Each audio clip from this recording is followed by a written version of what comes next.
He held the crystal award up to the light and laughed, telling the whole ballroom he couldn't have done it without me handling the boring stuff.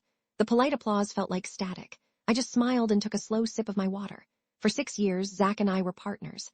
My code, his charisma. It worked until it didn't. It started small.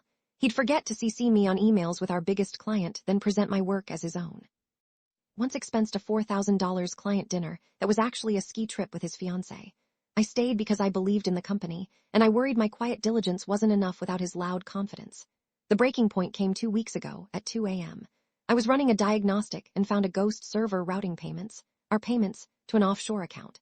Over $212,000 gone in 3 months. I found the text he'd sent his buddy. Naomi has no idea. She only sees the code. Something in me went silent. Everything clicked. I didn't yell. I hired an auditor.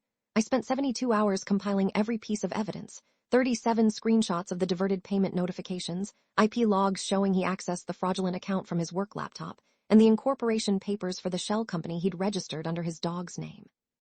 Zach always mocked my meticulous record-keeping. That meticulousness was about to become his entire world. As he walked off stage, beaming with his Innovator of the Year trophy, a man in a sharp suit intercepted him. Zach's smile faltered as he was handed a thick legal envelope.